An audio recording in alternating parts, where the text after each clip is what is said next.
வணக்கம். இன்றைக்கி August 21 current affairs பார்க்க போகிறோம். இதுக்கு முன்னாடி கிளாஸஸில் நடத்தின கரண்ட் அஃபேர்ஸ்லேருந்து ஒரு கொஸ்டின் கேட்குறேன்.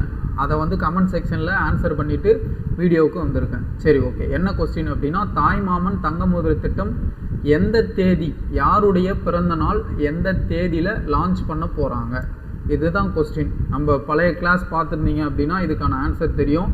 தெரியாதவங்க பழைய கிளாஸ் வீடியோஸை பார்த்து தெரிஞ்சுக்கங்க, இல்லை கூகுள் பண்ணியாவது இந்த கொஸ்டினுக்கு ஆன்சரை கமெண்ட் பாக்ஸில் கமெண்ட் பண்ணிவிட்டு கிளாஸ்க்கு வாங்க. சரி, ஓகே. ஆஸ் யூஷுவல் நம்ம ஃபஸ்ட்டு டாபிக் போயிடலாம்.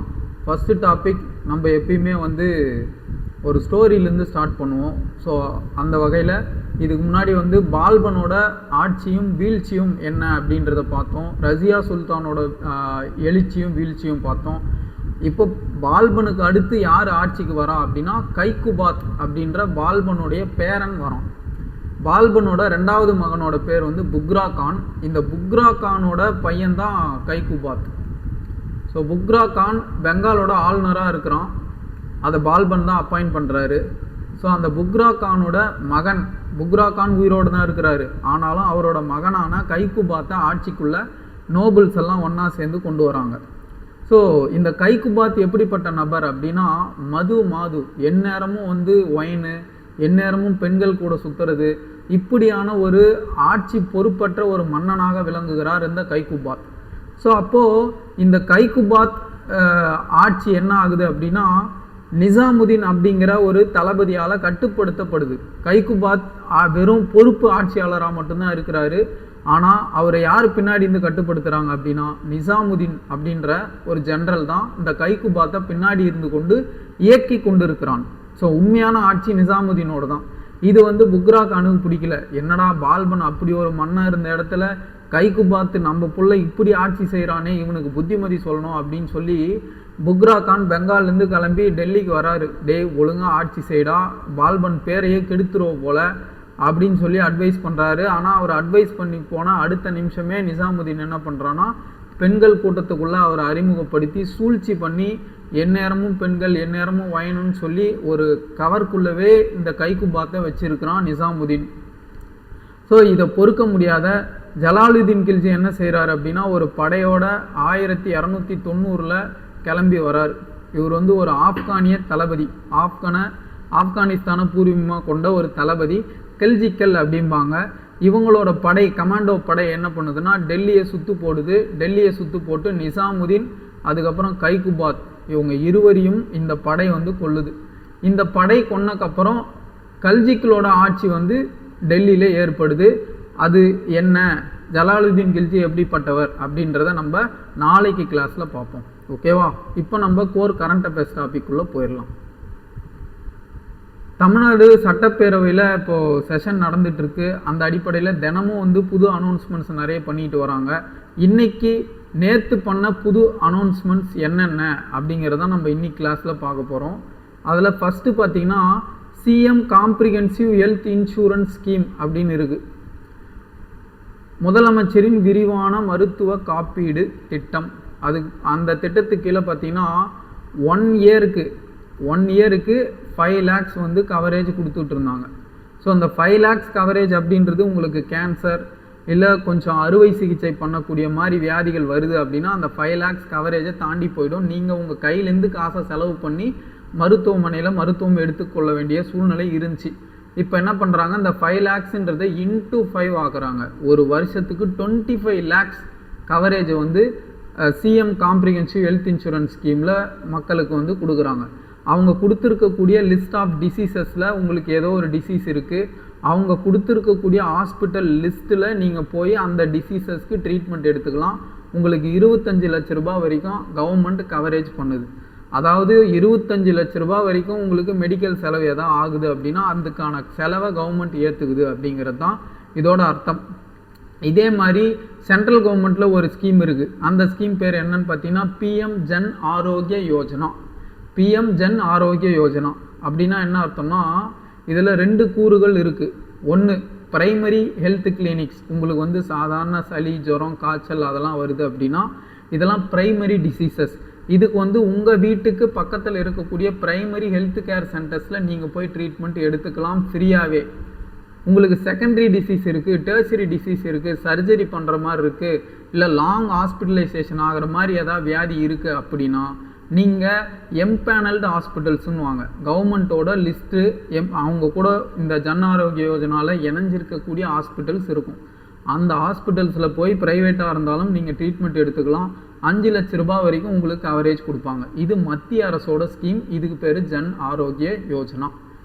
ஸோ இது சென்ட்ரல் கவர்மெண்ட்டுது, இது வந்து ஸ்டேட் கவர்மெண்ட்டுது. இந்த ஜன் ஆரோக்கிய யோஜனா அப்படின்றத வந்து ஜார்க்கண்ட் ராஞ்சி அந்த இடத்துலேருந்து நம்மளுடைய பிரதமர் வந்து அனௌன்ஸ் பண்ணுறாரு இந்த ஸ்கீமை. ஸோ இது ஒரு எக்ஸ்ட்ரா ஃபேக்ட் தெரிஞ்சு வச்சுங்க. சரி, ஓகே. அடுத்து இன்னொரு முக்கியமான அனௌன்ஸ்மெண்ட் பார்த்தீங்கன்னா, ஒரு 400 பெட்டு கொண்ட ஒரு மல்டி ஸ்பெஷாலிட்டி ஹாஸ்பிட்டல் அமைக்க போகிறாங்க. எந்த இடத்துல அப்படின்னா பெரம்பூர். அதாவது நம்மளுடைய முதல்வர் விஜய் அவர்களோட தொகுதியான பெரம்பூரில் 400 பெட்டு கொண்ட ஒரு மல்டி ஸ்பெஷாலிட்டி ஹாஸ்பிட்டல் வந்து கொண்டு வர போகிறாங்க. இதுக்கு ஆகக்கூடிய செலவு எவ்வளோன்னு பார்த்தீங்கன்னா 300 கோடி. அவங்க சொல்லியிருக்கிறது எஸ்டிமேட்டட் வந்து 300 கோடி செலவில் ஒரு ஹாஸ்பிட்டலை கொண்டு வர போகிறாங்க சென்னையில். நார்த்து சென்னையில் இருக்கவங்களுக்கு ஆக்சஸ் கிடைக்கணும் அப்படின்றதுனாலையும், முதல்வர் தொகுதி பெரம்பூர் அப்படிங்கிறதுனாலையும் இங்கே வந்து இந்த ஹாஸ்பிட்டல் ஃபெசிலிட்டி வந்து கொண்டு வர போகிறாங்க.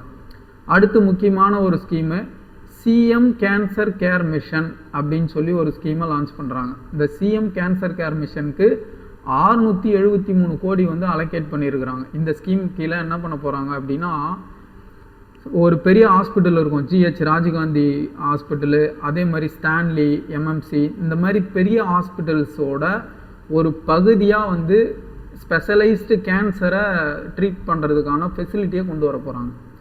கவர்மெண்ட் ஹாஸ்பிட்டல்ஸில் இருக்கக்கூடிய மிகப்பெரிய ஹாஸ்பிட்டலாக கருதப்படுகிற சென்னையில் இருக்கக்கூடிய ஸ்டான்லி, ராஜீவ்காந்தி ஜிஹெச், இந்த இடத்துலலாம் வந்து ஸ்பெஷலைஸ்டு கேன்சர் கேருக்கான ஹாஸ்பிட்டலை கொண்டு வர போகிறாங்க. ஏன் அப்படின்னா, இன்றைக்கி தமிழ்நாட்டில் கேன்சரோட பரவல் அதிகரிச்சுக்கிட்டே வருது. காரணம் நம்மளோட லைஃப் ஸ்டைல் சேஞ்சஸ், நேரங்கட்ட நேரத்தில் சாப்பிட்றது, அதிகமான ஆயில் ஃபுட்ஸு இதெல்லாம் எடுத்துக்கிறது, கேன்சர் காசிங் ஃபுட் கெமிக்கல்ஸ் நம்மளுக்கே தெரியாமல் நிறைய ப்ராசஸ்டு ஃபுட்ஸ் மூலமாக நம்ம உடலுக்குள்ளே வருது. அதனால் வந்து கேன்சர் செல்ஸ் நம்ம உடம்புல பெருகிற விகிதாச்சாரம் அதிகரிச்சுக்கிட்டு போகுது. அதனால் இன்னொரு முக்கியமான டேட்டா நான் சொல்கிறேன். ஒரு 2-3 டேஸ் முன்னாடி கூட நம்ம கரண்ட் அஃபேர்ஸ் செஷனில் டிஸ்கஸ் பண்ணியிருப்போம். ஒரு வருஷத்துக்கு மட்டும் இந்தியாவில் 8,74,000 பேர் வந்து கேன்சர்னால் இறக்குறாங்க. ஒரு வருஷத்துக்கு 8,74,000 பேர் மொத்தமாக இந்தியாவில் கேன்சர்னால் இறக்குறாங்க. இதில் பெரும் பகுதி வந்து கேரளா, தமிழ்நாடு இந்த மாதிரி வளர்ந்த மாநிலங்கள்லேருந்து வருது. பெரும் சதவீதம் இதில் வளர்ந்த நாடுகள், வளர்ந்த ஸ்டேட். சரி, ஸோ கேரளா, தமிழ்நாடெல்லாம் இந்தியா லெவலில் ரொம்ப டெவலப்டான ஸ்டேட்டு. அந்த டெவலப்டான ஸ்டேட்டில் தான் கேன்சர் டெத்தும் அதிகமாக இருக்குது, சுகரும் அதிகமாக இருக்குது, பிபியும் அதிகமாக இருக்குது அப்படின்றது சொல்லிட்டு நம்மளோட மருத்துவ அறிக்கைகள் நிறைய சொல்கிறாங்க. ஸோ அப்போது தமிழ்நாட்டில் ஸ்பெஷலைஸ்டு கேன்சர் கேர் ஹாஸ்பிட்டல்ஸ் தேவை அப்படின்ற இடத்துல நம்ம இருக்கிறோம். அதனால தான் இந்த சிஎம் கேன்சர் கேர் மிஷனை 673 கோடி ரூபாய் செலவில் இப்போ தொடங்கி இருக்கிறாங்க. சரி, ஓகே. அடுத்து ரொம்ப கான்ட்ரவர்சியலாக போயிட்டுருக்கிற ஒரு டாபிக், எல்லா எம்எல்ஏஸ்க்கும் கார் ஃபெசிலிட்டி ஒரு கூடவே ஒரு அசிஸ்டண்ட்டையும் கொடுக்கறதா வந்து சிஎம் அனௌன்ஸ் பண்ணியிருக்காரு. அதுக்கு தான் வந்து நிறைய எதிர்ப்புகள் பல இடத்துங்கள்லேருந்து கிளம்பிகிட்டு இருக்குது. ஏன் வந்து எம்எல்ஏஸ்க்கெல்லாம் கார் கொடுக்குறோம், அவங்கெல்லாம் வந்து என்ன ஏழையாக இருக்கிறாங்களா அப்படின்ற மாதிரியான சில அந்த மாதிரி கருத்துக்கள் நிறைய பரவிட்டு வருது. அது என்ன அப்படின்னா, ஃபார் எக்ஸாம்பிள் இப்போது ஒரு எம்எல்ஏக்கு நீங்கள் காரோ எதுவுமே கொடுக்கலன்னு வைங்க, அவர் என்ன பண்ணுவார், அந்த வாகனம் இல்லை, எனக்கு தேவையான ஃபெசிலிட்டிஸ், எனக்கு அந்தளவுக்கு வருமானங்கள் இல்லை, அப்போ இதர செலவுகளுக்கு நான் என்ன பண்ணுறதுன்னு சொல்லி லஞ்சத்தோட தொடக்கமாக அது இருக்கும். அதனால் வந்து இந்த மாதிரி ஃபெசிலிட்டிஸை கொடுக்கணும் அப்படின்னு கவர்மெண்ட் யோசிக்கிறாங்க. பட் ஆனால் இதை இன்னும் கொஞ்சம் சிம்பிளிஃபை பண்ணியிருக்கலாம் அப்படின்னு நிறைய பேர் சொல்கிறாங்க. எப்படி சார் சிம்பிளிஃபை பண்ணுறது அப்படின்னு கேட்டிங்கன்னா, இப்போ ஃபார் எக்ஸாம்பிள் நிறைய பேரோட அஃபிடவிட் இருக்குது. எலெக்ஷன் ஒவ்வொருத்தரும் எலெக்ஷனில் நிற்கும்போது எலெக்ஷன் நாமினேஷன் ஃபைல் பண்ணோம், அஃபிடவிட் சப்மிட் பண்ணோம். அந்த அஃபிடவிட்டில் அவங்க மேலே இருக்கக்கூடிய கிரிமினல் கேசஸ்ஸு, சொத்து விவரங்கள், அசையும் அசையா சொத்து விவரங்கள், நகை எவ்வளோ வச்சுருக்காங்க, எல்லாத்த பற்றின டீட்டெயில்ஸும் அவங்களோட நாமினேஷன் ப்ளஸ் இந்த அஃபிடவிட்டில் இருக்கும். எலெக்ஷன் கமிஷன்கிட்ட கொடுத்துருக்கக்கூடிய இந்த அஃபிடவிட்டில் இருக்கும். அப்போது நீங்கள் அந்த அஃபிடவிட்டை எடுத்து அனலைஸ் பண்ணி யாருக்கு உண்மையாக கார் இல்லையோ அந்த எம்எல்ஏஸ்க்கு மட்டும் நீங்கள் கார் கொடுத்துருந்தீங்க அப்படின்னா அரசாங்கத்தோட செலவீனம் ரொம்ப குறைஞ்சிருக்கும். இப்போ ஒரு சில எம்எல்ஏஸ்லாம் 6 கார் 7 கார் வச்சுருப்பாங்க. எம்எல்ஏலாம் சாதாரண ஆள் இல்லை, கோடீஸ்வரனுங்க தான் நிறைய எம்எல்ஏஸ். உங்களுக்கு ஒரு கணக்கு சொல்லணும்னா நான் சொல்கிறது லோக்சபாவில் 83% எம்பிஸ் வந்து குரோர்பதிஸ், ஆர்டினரி பீப்புள் கிடையாது. அவங்க ட்ரெஸ்ஸிங் ஆர்டினரியாக இருக்கலாம், ஆனால் குரோர்பதிஸ் 83% எம்பிஸ்.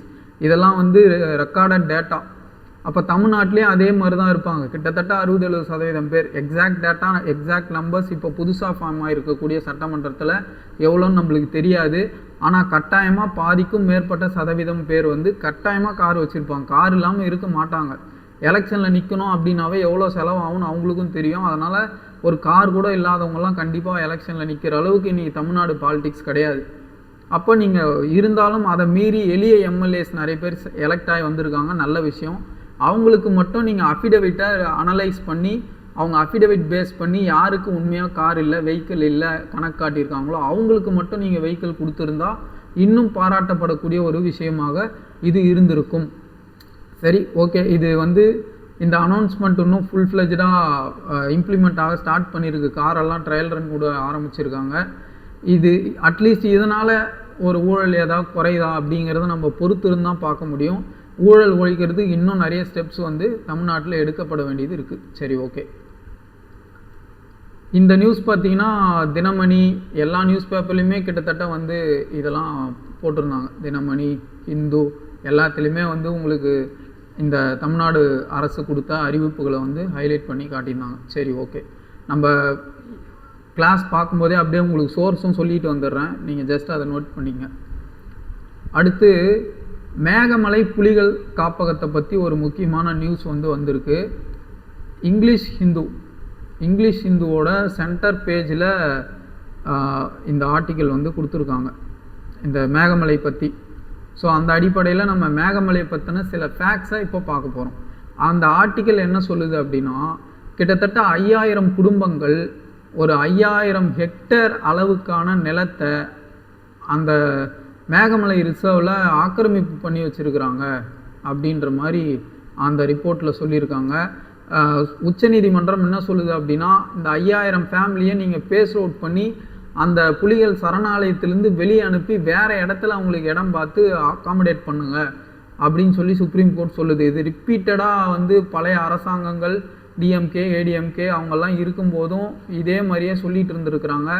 ஆனால் 5000 குடும்பங்களை அப்புறப்படுத்துறதுன்றது பெரிய law and order issue create பண்ணும். அதனால் பல அரசுகள் வந்து இதில் கை வைக்க தயங்கி இருக்கிறாங்க. இப்போ கடைசியாக இந்த அரசு மேலே இந்த ரெஸ்பான்சிபிலிட்டி வந்து விழுந்திருக்கு. சுப்ரீம் கோர்ட் வந்து ரொம்ப ஸ்ட்ரிக்டாக சொல்லியிருக்கிறாங்க, மேகமலையில் இருக்கக்கூடிய அந்த 5000 ஃபேமிலியை நீங்கள் அகற்றியே ஆகணும். அது புலிகள் காப்பகம். அந்த இடத்துல வந்து மனிதர்கள் நடமாட்டம் இருந்துச்சுன்னா விலங்குகளோட நடமாட்டமும் வைல்ட் லைஃப்பும் பயங்கரமாக பாதிக்கப்படும். அதனால் அந்த மக்களை வந்து நீங்கள் அப்புறப்படுத்தியே ஆகணும்னு சொல்லி ரொம்ப ஸ்ட்ரிக்டாக ஆர்டர்ஸ் போட்டிருக்காங்க. டைம் பவுண்டாக நாங்கள் இதை கண்காணிச்சே தீருவோம்னு சொல்லி சுப்ரீம் கோர்ட் சொல்லியிருக்கு. அப்போ இந்த இடத்துல வந்து நம்ம மேகமலைனா என்ன அப்படின்ற ஒரு புரிதல் நம்மளுக்கு வரணும். அதோட ஃபேக்ட் இப்போ பார்த்துடலாம். இது சுப்ரீம் கோர்ட் சொல்கிறது. ஃபேக்டாக நம்ம இதில் என்ன பார்க்கணும் அப்படின்னு இருக்கோ அதை பார்த்துருவோம். சரி, ஓகே. ஃபஸ்ட்டு பார்த்தீங்கன்னா இது 5வது ரிசர்வ். தமிழ்நாட்டில் பல புலிகள் காப்பகங்கள் இருக்குது. இது 5வது புலிகள் காப்பகமாக எப்போ எஸ்டாப்ளிஷ் பண்ணுறாங்கன்னா 2021 இது தொடங்கப்படுது. மேகமலை புலிகள் காப்பகம் இது எந்த டிஸ்ட்ரிக்டில் இருக்குது அப்படின்னா தேனி. இதுக்குள்ளெல்லாம் என்னென்ன வேறு காப்பகங்கள் இருக்குன்னா கிரிசில்டு ஸ்குரில் வைல்ட் லைஃப் சான்ச்சுரின்னுவாங்க. இது விருதுநகர், மதுரை உட்கோட்ட பகுதிகள். அதாவது இந்த சாம்பல் நிற அணில்கள்னு சொல்லுவாங்க. இந்த சாம்பல் நிற அணில்கள் வந்து இந்த இடத்துல மட்டும்தான் காணப்படுது. அது வந்து இந்த மேகமலை டைகர் ரிசர்வ் அண்டரில் வரும். இவ்வளோ ஏரியாஸும் அது உள்ளே இருக்குது. ஸோ இதோட இம்பார்ட்டன்ஸ் என்ன, இந்த மேகமலை டைகர் ரிசர்வோட இம்பார்ட்டன்ஸ் என்னென்னா, இந்த வைகை ஆறு இருக்குது பார்த்தீங்களா, அதோட ப்ரைமரி கேட்ச்மெண்ட் ஏரியா வந்து மேகமலை தான். அந்த இடத்துல தான் வந்து அந்த இடத்துல பெய்யக்கூடிய மழையெல்லாம் ஒன்றா சேர்ந்து தான் வைகை நதியாக ஃபார்ம் ஆகி ஓடுது. அப்போ அது இம்பார்ட்டண்ட்டான கேட்ச்மெண்ட் ஏரியா. அப்போ அந்த இடத்துல இருக்கக்கூடிய மரங்களை நம்ம பாதுகாக்க வேண்டியது அவசியம். அப்போ தான் வைகை நதி அந்த நீரோட்டத்தை மெயின்டைன் பண்ண முடியும். அந்த இம்பார்ட்டன்ஸ்லாம் கன்சிடர் பண்ணி தான் அவங்கள நீங்கள் அப்புறப்படுத்தி ஆகணும்னு சொல்லி சுப்ரீம் கோர்ட் வந்து ரொம்ப ஸ்ட்ராங்காக ஆர்டர் போட்டிருக்காங்க. ஆல்ரெடி மெட்ராஸ் ஹைகோர்ட் வந்து இதை சொல்லிருச்சு, நீங்கள் அங்கே இருக்கிற என்க்ரோச்மெண்ட்டை தூக்குங்க அப்படின்னு கவர்மெண்ட்டுக்கு சொல்லிருச்சு. இப்போ அடுத்து சுப்ரீம் கோர்ட்டும் இதை சொல்லிருச்சு. ஸோ இனிமேல் பண்ணி தான் ஆகணும் அப்படின்ற கட்டாயம் அரசுக்கு. பொறுத்திருந்து பார்ப்போம் இது என்ன ஏது அப்படின்னு சொல்லி. அடுத்து ஒரு முக்கியமான ஒரு ப்ரோக்ராம், இது என்ன அப்படின்னா, இப்போ ரீசெண்டாக நீங்களே பார்த்துட்டு வரீங்க, நிறைய ஜென்சிஸோட ப்ரொட்டஸ்ட் வந்து அடிக்கடி அங்கங்கே நடந்துக்கிட்டே வருது. குறிப்பாக சொல்லப்போனால் காக்ரோச் ஜனதா பார்ட்டி வந்து நீட்டை எதிர்த்து, அதாவது நீட்டோட பேப்பர் லீக்கை எதிர்த்து, கரெக்டாக சொல்லணும்னா பேப்பர் லீக்கை எதிர்த்து ஒரு மிகப்பெரிய போராட்டம் பண்ணாங்க. அதனால் நம்மளோட எஜுகேஷன் மினிஸ்டரான தர்மேந்திர பிரதான் அவர்கள் ரிசைன் பண்ணார். அதுக்கப்புறம் புது எஜுகேஷன் மினிஸ்டராக திரு பிரகலாத் ஜோஷி அவர்களை வந்து மத்திய அரசு அப்பாயிண்ட் பண்ணிச்சு. ஸோ இது பழைய சம்பவங்கள் உங்களுக்கு நினைவில் இருக்கும். அடுத்து இப்போ அரசாங்கத்தோட மனநிலை மாறுது.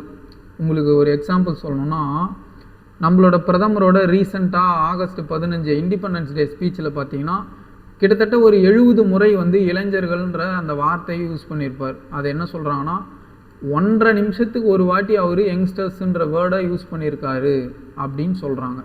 ஏன் இப்போ வந்து அவர் இந்த மாதிரி பண்ணிகிட்ருக்காரு அப்படின்னா, ரீல்ஸ் போடுறாரு, இன்ஸ்டாக்குள்ளே வராரு, கேபினெட் மினிஸ்டர்ஸ்லாம் வந்து சோஷியல் மீடியா ரேங்க்குன்னு சொல்லி அவங்களுக்குள்ளே வந்து இன்ட்ரடியூஸ் பண்ணிக்கிட்டு எந்த cabinet minister first rank, second rank, third rank social media அவுட்ரீச்சில் சப்ஸ்கிரைபர் கவுண்ட் ஏற்றுறதுல யார் முன்னாடி இருக்கிறாங்கன்னு அவங்களுக்குள்ள ரேங்கிங் போட்டுக்கிற நிலமையில இன்றைக்கி கொண்டு வந்து நிறுத்தியிருக்கு இந்த காக்ரோச் ஜனதா பார்ட்டியோட ப்ரொட்டஸ்ட்.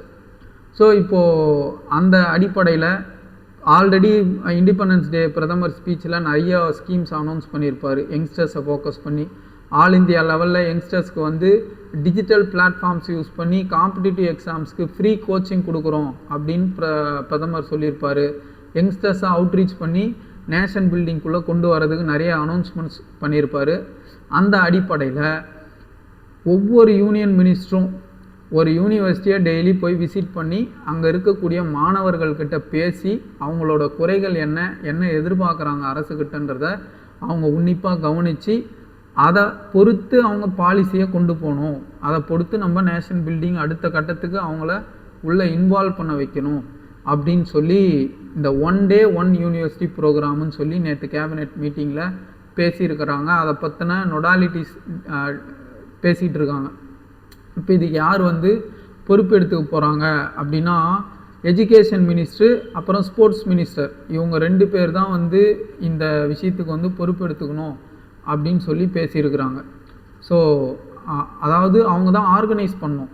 எல்லா கேபினெட் மினிஸ்டரும் போவாங்க. ஆனால் யார் ஆர்கனைஸ் பண்ண போகிறான்னா எஜுகேஷன் மினிஸ்டரும் ஸ்போர்ட்ஸ் மினிஸ்டரும். இவங்க தான் வந்து இவங்க போய் அந்த யூனிவர்சிட்டியில் ஸ்டூடெண்ட்ஸ்கிட்ட பேசி அவுட்ரீச் பண்ணி நேஷனல் பில்டிங்குள்ளே கொண்டு வர அந்த விஷயத்தை ஆர்கனைஸ் பண்ண போகிறாங்க. ஸோ இது ஒரு முக்கியமான ஒரு ப்ரோக்ராமாக வந்து சென்ட்ரல் கவர்மெண்ட் முன்னெடுத்து போகுது. அதனால் இதை நம்ம பார்க்குறோம். ஸ்கீம்ஸ் அப்படின்ற அடிப்படையில் உங்களுக்கு வந்து இதெல்லாம் கேட்குறதுக்கு நிறையவே சான்ஸ் இருக்குது. ஸோ சென்ட்ரல் கவர்மெண்ட்டோட ஸ்கீம்ஸும் இப்போ டிஎன்பிசி வந்து ஃபோக்கஸ் பண்ணி கொஸ்டின் கேட்குது. அதனால் நீங்கள் அதை மிஸ் பண்ணக்கூடாது. ஏன்னா வந்து இப்போ குரூப் 1 எழுதுறீங்க அப்படின்னா எக்கனாமிக்ஸ் அப்படின்னு சொல்லி தனியாக ஒரு டாபிக் கொடுத்து அது ஒரு 40 கொஸ்டின்னு சொல்லி கொடுத்துருப்போம் சிலபஸ்லேயே. அந்த சிலபஸில் பார்த்தீங்கன்னா ஒரு பாதி வந்து ஸ்டாட்டிக் பார்ட், அதாவது நேஷ்னல் இன்கம், அதுக்கப்புறம் வந்து ஃபிஸ்கல் பாலிசி, ஆர்பிஐனா என்ன, இது மாதிரிலாம் ஸ்டாட்டிக்காக ஜிடிபி இந்த மாதிரிலாம் இருக்கும். அது ஸ்டாட்டிக் பார்ட். அதுக்கு அடுத்து பார்த்தீங்கன்னா கவர்மெண்ட் வெல்ஃபேர் ஸ்கீம்ஸுன்ற டாபிக் அதிலே கொடுத்துருப்பாங்க. அந்த அடிப்படையில் ஒரு 15லேருந்து 20 வெல்ஃபேர் ஸ்கீம் வந்து உங்களுக்கு குரூப் 1 எக்ஸாம் எழுதுறீங்கன்னா கேட்பாங்க. குரூப் 2, 4 எழுதுறீங்கனாலும் கவர்மெண்ட் ஸ்கீம்ஸை ஃபோக்கஸ் பண்ணி நிறைய கேள்விகள் இப்போ கேட்கப்பட்டுக்கிட்டு வருது. அதனால் வந்து இந்த மாதிரி கவர்மெண்ட் ஸ்கீம்ஸை நம்ம டெய்லி சொல்ல நோட் பண்ணிக்கங்க. இல்லை டெய்லி கிளாஸை லிசன் பண்ணும்போதே நோட்ஸ் எடுத்து கவனிச்சிக்கிட்டு வாங்க. ஓகேவா? தேங்க்யூ. அடுத்து முக்கியமான விஷயம், நேஷ்னல் டெஸ்டிங் ஏஜென்சி. இது ஏன் இப்போ பார்க்குறோம் அப்படின்னா, ரீசெண்டாக வந்து நேஷ்னல் டெஸ்டிங் ஏஜென்சியை வந்து ரீஸ்ட்ரக்சர் பண்ணுங்கிறதுக்காக திரு நந்தன் நீலகேணி அவர்களோட தலைமையில் ஒரு கமிட்டியை போட்டாங்க. இப்போது இந்த நீட் பேப்பர் லீக் சம்மந்தமாக வந்து கேஸ் நடந்துகிட்ருக்கு சுப்ரீம் கோர்ட்டில். அதில் சுப்ரீம் கோர்ட் வந்து ஒரு கருத்து சொல்லியிருக்கிறாங்க. என்ன கருத்து அப்படின்னு பார்த்தீங்கன்னா, நீங்கள் கமிட்டி போடுறீங்க, இந்த போராட்டம் நடக்கும்போது ஏதாவது ஒன்று பண்ணுறீங்க, ஆனால் அதுக்கப்புறம் ஒன்றும் இருக்க மாட்டேங்குது. அதனால் வந்து முன்னாடி மாதிரி நடத்தாதீங்க, ஏதாவது ஆக்கப்பூர்வமாக செய்யுங்க அப்படின்னு சொல்லி இந்த நேஷ்னல் டெஸ்டிங் ஏஜென்சிக்கு சுப்ரீம் கோர்ட் வந்து சில அட்வைசஸை கொடுத்துருக்காங்க. ஸோ அந்த அடிப்படையில் நம்ம நேஷ்னல் டெஸ்டிங் ஏஜென்சி அடிக்கடி நியூஸில் வந்துகிட்டு இருக்க விஷயம். இந்த மாதிரி அடிக்கடி நியூஸில் வர விஷயத்தை பற்றி கொஸ்டின் கேட்கறதுக்கு நிறைய வாய்ப்பு இருக்குது. அதனால் இதை பற்றின ஃபேக்ட்ஸை உங்களுக்கு எடுக்கிறேன். ஸோ இந்த national testing agency ministry of எஜுகேஷனுக்கு கீழே வருது, கல்வி அமைச்சகத்துக்கு கீழே இறங்குது. இது எதுக்கு எஸ்டாப்ளிஷ் பண்ணாங்க அப்படின்னா, எக்ஸாம் கண்டக்ட் பண்ணுறதுக்காகனே எஸ்டாப்ளிஷ் பண்ணாங்க. அதுக்கு முன்னாடிலாம் பார்த்தீங்கன்னா நீட்டு இதெல்லாம் வந்து சிபிஎஸ்சி, அதுக்கப்புறம் ஏஐசிடிஇ இவங்களே நடத்திக்குவாங்க. இந்த 2017 கேபினெட் அப்ரூவ் பண்ணி என்டிஏ ஆரம்பித்ததுக்கப்புறம் நீட்டு, ஜேஇஇ, அப்புறம் சியூஇடின்னுவாங்க. இந்த மாதிரி நிறைய எக்ஸாம், சென்ட்ரல் கவர்மெண்ட்டோட நிறைய எக்ஸாம்ஸை இந்த ஒரே டெஸ்டிங் ஏஜென்சி கண்டக்ட் பண்ணுற மாதிரி வந்து கொண்டு வந்துட்டாங்க. ஸோ இந்த இதோட வேலையே டெஸ்ட்டு கண்டக்ட் பண்ணுறது தான். மெயினாக வந்து இந்த அப்ஜெக்டிவ் டைப் டெஸ்ட்டு, கம்ப்யூட்டரில் எழுதக்கூடிய டெஸ்ட்டு, இதெல்லாம் கண்டக்ட் பண்ணுறது தான் இவங்களோட வேலையே, டெஸ்ட்டு கண்டக்ட் பண்ணுறது. அப்போ இந்த பாடிலாம் அவங்கவுங்க ஒர்க்கை அவங்கவுங்க பார்த்துக்குவாங்க. அப்போ என்டிஏ என்ன பண்ணணும்னா டெஸ்ட்டு மட்டும்தான் கண்டக்ட் பண்ணணும். அதுதான் அதோட மெயின் ஒர்க்கு. அதே மாதிரி இது வந்து ஒரு ஸ்டாட்யூட்டரியான்னு கேட்டிங்கன்னா, இது ஸ்டாட்யூட்டரி பாடி கிடையாது, சட்டம் போட்டு அமைக்கப்பட்ட ஒரு ஏஜென்சி இல்லை.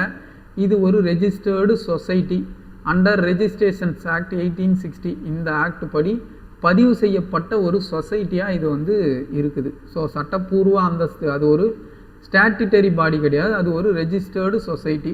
சில டைம் உங்களுக்கு கொஸ்டின் எப்படி கேட்பாங்கன்னா, இது வந்து ஒரு ஸ்டாட்யூட்டரி பாடியா அப்படின்னு கேட்டு குழப்புவான். இது ஸ்டாட்யூட்டரி பாடி கிடையாது, இது ஒரு ரெஜிஸ்டர்டு சொசைட்டி தான்.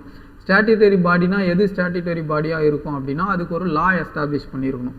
For example national human rights commission அப்படின்னு ஒன்று இருக்குது, என்ஹெச்ஆர்சி அப்படின்வாங்க, நேஷ்னல் ஹியூமன் ரைட்ஸ் கமிஷன். இது வந்து ஒரு ஸ்டாட்யூட்டரி பாடி. ஏன்னா 1993 நேஷ்னல் ஹியூமன் ரைட்ஸ் ஆக்ட்னு பாஸ் பண்ணியிருப்பாங்க. அந்த ஆக்டில் இந்த பாடியை எஸ்டாப்ளிஷ் பண்ணியிருப்பாங்க.